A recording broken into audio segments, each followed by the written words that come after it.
Good afternoon to you. You're with News First. This is your lunchtime news bulletin. I'm Chaturanga Hapawalati. Before we go into the stories in detail, let's take a look at the headlines. 17 rallies organized in Colombo to mark International Workers' Day. Former JVP leader Somawan Samarasinghe commences a fast. Two trapped under rubble in the Nepal earthquake for 5 days rescued. Now on to those stories in detail. Former leader of the JVP Somawan Samarasinghe commenced a fast this morning at Independence Square.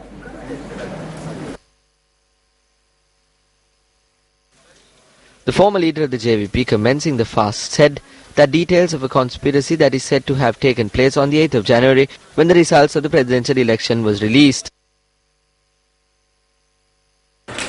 දැන් බලා හිටියා ජනවාරි 9 වෙනිදා සිට මේ රටේ ජනතාව බලා ඉඳලා තිනවා. දැන් 3 වෙනි වරට We were watching closely from the 9th of January. There were 3 attempts on the life of the president. Is he waiting for the 4th attempt? Is he waiting for the conspirators to achieve victory or to defeat them? What we say is that they need to be defeated. Do not let them gain power through conspiracies. Security needs to be made proper. The way we see it, even an unidentified person can move towards the president with a gun. This is shameful. Therefore, law and order needs to be protected. This is initiated to urge that takes place. මම කියන්නේ මේ රටේ හරි ලැජ්ජයි. ඒක නිසා මේකේ නීතිය හා සාමය රකින්න. ඒකට බලකි. Rallies and meetings are scheduled to take place in Colombo and other key cities to mark International Workers' Day. Police said that a special traffic and security plan is in place in the Colombo city. Rallies and meetings have been organized by major political parties and trade unions to mark International Workers' Day on May Day. 17 such rallies and meetings will take place in the Colombo city today. The May Day rally of the United National Party will take place at the Campbell Park, Colombo. The May Day rally of the UPFA will take place at the Hyde Park, Colombo.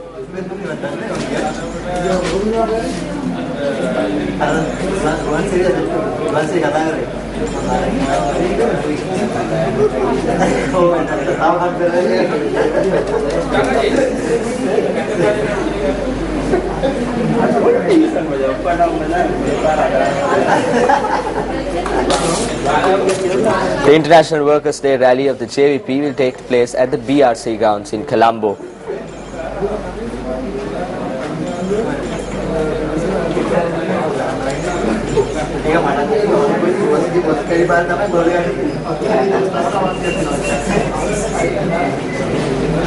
The May Day rally of the MEP or the Mahajan Eksat Peramuna is to take place at the Lalit Atulat Mudali grounds in Pulhengoda, while the Democratic Party will have its May Day rally at the Shalika grounds in Narahempita.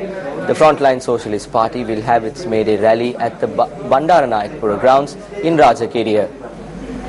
On to more local news. Today is the International Workers' Day, also known as May Day. 129 years ago, the streets of Chicago were crowned by a large gathering of laborers who were rising up against injustice. This day later transformed to being the day that represents the working class or the laborers. The 1st of May was chosen to be International Workers' Day in order to commemorate the 4th of May 1886 Haymarket Affair in Chicago. The police were trying to disperse a public assembly during a general strike for the 8-hour workday. The protest saw the participation of over 1,000, and by the third day the crowd increased to 65,000. The 3rd of May 1886 was a decisive day of the protest as an unidentified person threw a bomb at the police. The police responded by firing on the workers. In the internationally publicized legal proceedings that followed, 8 anarchists were convicted of conspiracy. The evidence was that one of the defendants may have built the bomb, but none of those on trial had thrown it. 7 were sentenced to death and 1 to a term of 15 years in prison. In October 1884, a convention held by the Federation of Organized Trades and Labor Unions unanimously set 1st of May 1886 as the date by which the 8-hour workday would become standard. As the chosen date approached, US labor unions prepared for a general strike in support of the 8-hour workday. President Maithripala Sirisena and Prime Minister Ranil Wickremesinghe have issued messages in lieu of May Day. In his message to mark International Labour Day, President Maithripala Sirisena requested the working masses to commit themselves to work with the principles of good governance. The President noted in his message that he is happy to have been able to create an atmosphere for the working masses to celebrate May Day with greater freedom and democracy through a labour-friendly system of governance. The President further noted that at present an environment and the democratic freedom has been established for Sri Lankans to work with enthusiasm as well as a right to work in peace at the workplace. President Maithripala Sirisena also noted that the commitment of all was required to secure and protect the victory that was achieved through sacrifice. Prime Minister Ranil Wickremesinghe, issuing a May Day message, said that the living condition of labour should be improved by ensuring the labour rights and giving proper respect to their labour. The message further noted, quote, "Today we celebrate International Workers' Day, the day of the courageous people who ensure the existence of the world through their labour," unquote. The Prime Minister concluded his May Day message by saying, quote, "May the new political culture strengthen you to win your struggle of labour and contribute to the country's progress," unquote. Still in local news, an event was held yesterday to distribute nutrition packs to pregnant mothers in the Anuradhapura Central Noragam Divisional Secretariat. The event was held under the auspices of Minister P. Harrison. The event was held at the Anuradhapura Youth Rest House.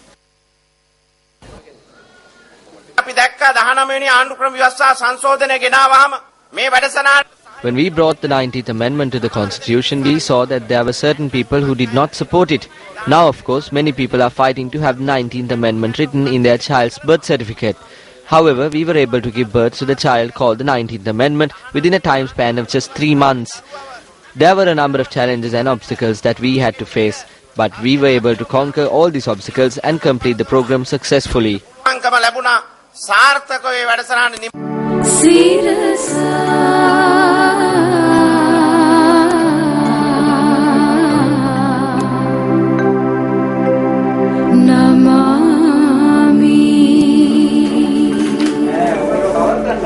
The procession carrying the sacred relics to the Shirasa John Kills Vesak Zone, jointly organised by the Capital Maharaja Organisation Limited and John Kills Holding, commenced its journey from the Matiyagane Mayuravati Rajma Vihare in Narambala.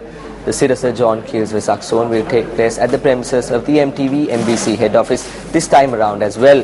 The procession carrying the sacred relics to the Vesak Zone commenced on the 29th of April from the Yatihalagala Rajma Vihare in Kandy.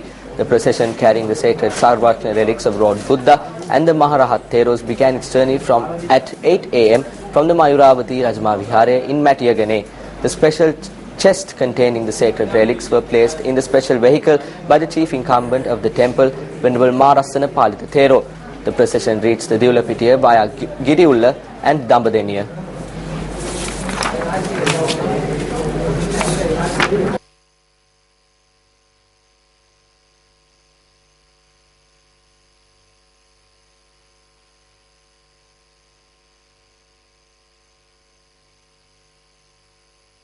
Going back to one of our local stories before we wrap up, the 22nd death anniversary of late President Ranasinghe Premadasa, who is considered the first commoner to be at the helm of affairs, breaking a tradition of the top leadership being in the hands of the affluent. The main commemoration ceremony of the late President was held at the Premadasa statue in Halsdorf, Colombo this morning. Ranasinghe Premadasa, who entered politics as a member of the Ceylon Labour Party, contested at the poll of the Colombo Municipal Council and went on to become the Deputy Mayor of Colombo. He was later elected to Parliament in 1965. The late President, who had held a number of positions as the Minister of Local Government, Prime Minister, and was also elected the second Executive President, made a considerable amount of impact in the country's political history as he showed special interest in housing projects for villagers, apparel industry and distributing free uniform material for students. The 22nd commemoration ceremony, which was organised in the vicinity of his statue in Colombo today, was held under the auspices of President Maithripala Sirisena.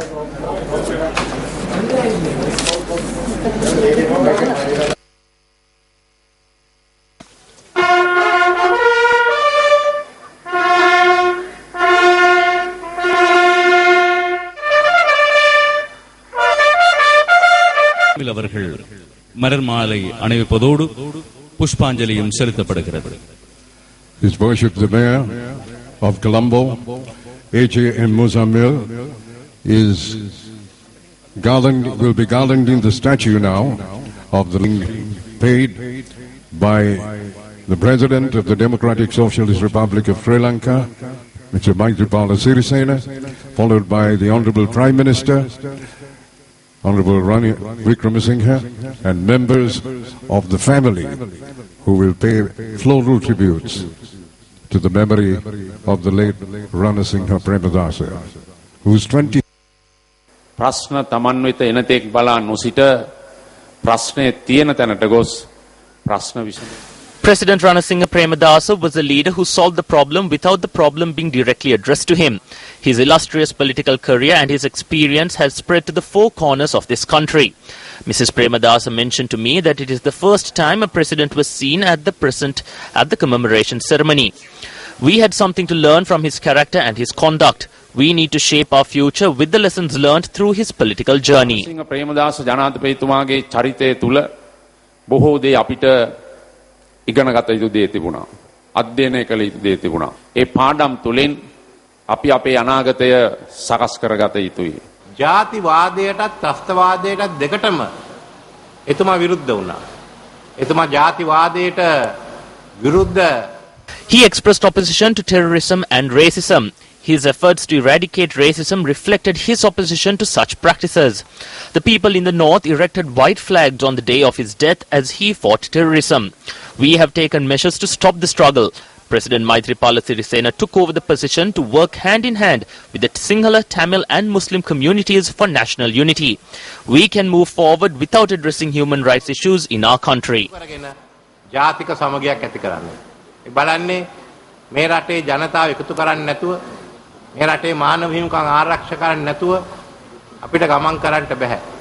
මට මතක් වෙනවා දිවංගත මගේ පියාණනුත් එතුමාගේ සිහිනයේ හැටියට දුටුවා සර්වපාක්ෂික පාලනය. ඒ සර්වපාක්ෂික පාලනය උදෙසා I remember my father always dreamed of a national unity government. My father attempted to go in this journey of unity government with Prime Minister Sirimavo Bandaranaike, but that attempt was defeated. The national government he dreamed of has been brought to reality at present. මගේ පියාණන් උත්සාහ කරා. නමුත් ඒ උත්සාහයන් විවිධ හේතුන් නිසා ව්‍යර්ථ වුණා. එතුමා ප්‍රාර්ථනා කරපු ඒ සර්වපාක්ෂික රජය, ඒ සර්වපාක්ෂික යුගය අද අපි අපේ රටේ බිහි කරලා තිබෙනවා.